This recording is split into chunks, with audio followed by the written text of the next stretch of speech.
నరేంద్ర రండి.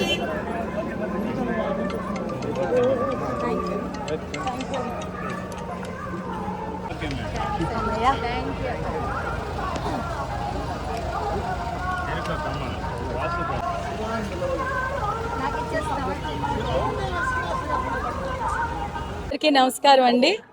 ఈరోజు స్వామివారిని దర్శించుకోవడం జరిగింది.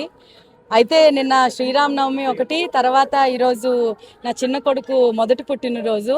స్వామివారి ఆశీర్వాదం మా పిల్లల మీద, కుటుంబం మీద, రాష్ట్రం మీద ఎప్పుడూ ఉండాలని మనస్ఫూర్తిగా స్వామివారిని వేడుకోవడం అయితే జరిగింది. ఎప్పటిలాగే అయితే ఈ సంవత్సరం నుంచి ఏమనుకున్నామంటే మా కుటుంబ సభ్యులందరూ డొనేషన్ ఒకటి ఇవ్వాలి కంపల్సరీగా ప్రతిసారి పిల్లల బర్త్డేకి అని అనుకున్నాము. నేను అందరికీ చెప్తున్నానండి, వేరే వేరే బర్త్డేస్ అంటే ఎలాగో చేసుకుంటాం కానీ, వేరే రకాలుగా బర్త్డే చేసుకుంటాం కానీ ప్రతి ఒక్కరు కూడా స్వామిని దర్శించుకొని ఒక టెంపుల్కి వెళ్ళి అక్కడ డొనేషన్ ఇస్తే అది వేరే వాళ్ళకు కూడా ఉపయోగపడుతుంది. ఇది అందరికీ రిక్వెస్ట్, అందరూ చేస్తే చాలా సంతోషంగా ఉంటుంది. నాకు నిజంగా స్వామివారు ఈరోజు నిజంగా చాలా సేపు కూడా స్వామి కరుణించినట్టే ఈరోజు చాలాసేపు కూడా దర్శనం జరిగింది. అందరూ బాగుండాలి, అందులో మేము ఉండాలన్న కుటుంబం మాది. మన స్వామివారి ఆశీర్వాదం రాష్ట్ర ప్రజల మీద ఎల్లప్పుడూ ఉండాలని మనస్ఫూర్తిగా కోరుకుంటున్నాను. నమస్కారం.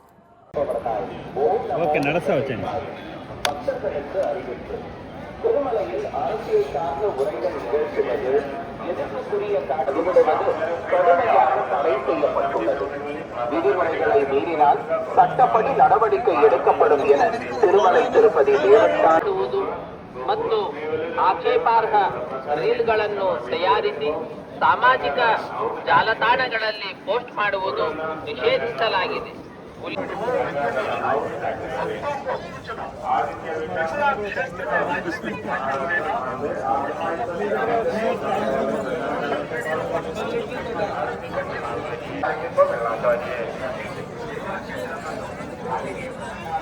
आनंद बपन राव बारामती आप जो हैं तो सीधा मंदिर को सामने वाले प्रसारक के पास पहुंचकर अच्छे कदम को मिलाना चाहिए।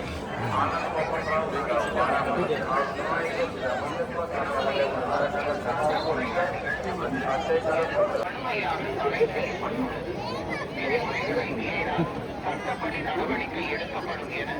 క్షేత్రంలో రాజకీయ ప్రసంగాలు చేయటం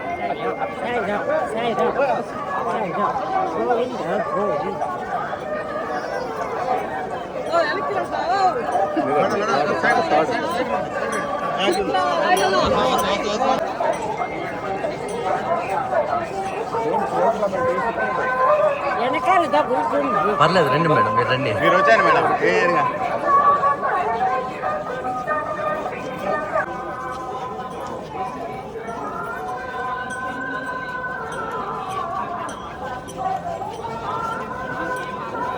లడ్లు ఎన్ని కావాలి? లడ్లు ఎన్ని కావాలి? లడ్లు ఎన్ని కావాలి?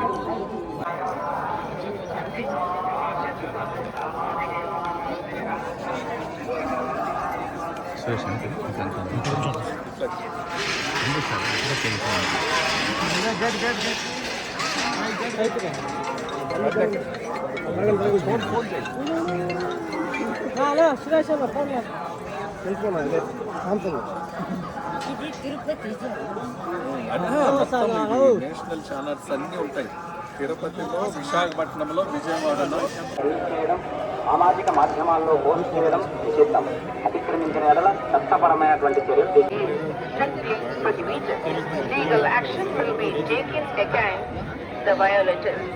ಓಂ ನಮೋ ವೆಂಕಟೇಶ ಭಾಷಣ ಮಾಡುವುದು ಮತ್ತು ಆಕ್ಷೇಪಾರ್ಹ ರೀಲ್ಗಳನ್ನು ತಯಾರಿಸಿ ಸಾಮಾಜಿಕ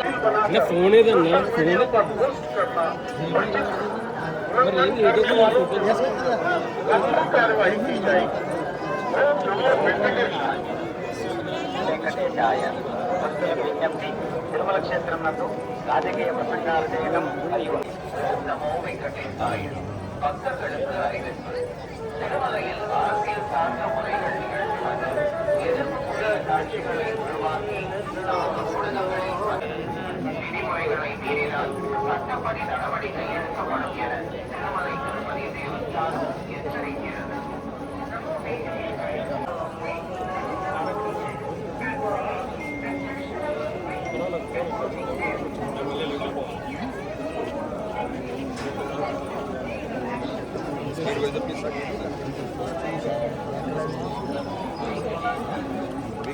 బాగుందా నీకు మాట్లాడేసి ఎలా చెప్పు ఇప్పుడే మాట్లాడేసా వద్దులే అబ్బా, మాకు అవసరం లేదు.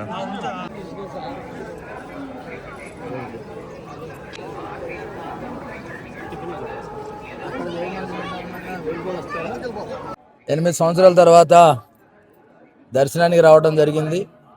రాష్ట్రం సుభిక్షంగా ఉండాలి, ప్రజలందరూ కూడా శాంతి సామరస్యాలతో ఉండాలి.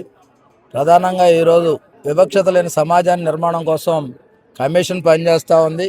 ఈ కమిషన్ విస్తృతంగా పర్యటించి ఎక్కడైతే అట్రాసిటీస్ కానీ, భూ కబ్జాలు కానీ, ల్యాండ్ కానీ, లేదంటే సర్వీస్ మ్యాటర్స్లో కానీ, రూల్ ఆఫ్ రిజర్వేషన్ కానీ ఇవన్నీ కూడా బాధ్యతతో చూసి బాధితులకు అండగా ఉండే విధంగా ఈ పని చేస్తూ ఉన్న సందర్భంలో స్వామివారిని కూడా దర్శించుకొని ఆయన ఆశీస్సులు తీసుకొని ప్రజలందరూ కూడా సుఖ సంతోషాలతో ఉండే విధంగా ఆయన ఆశీస్సులు కోరటం జరిగింది.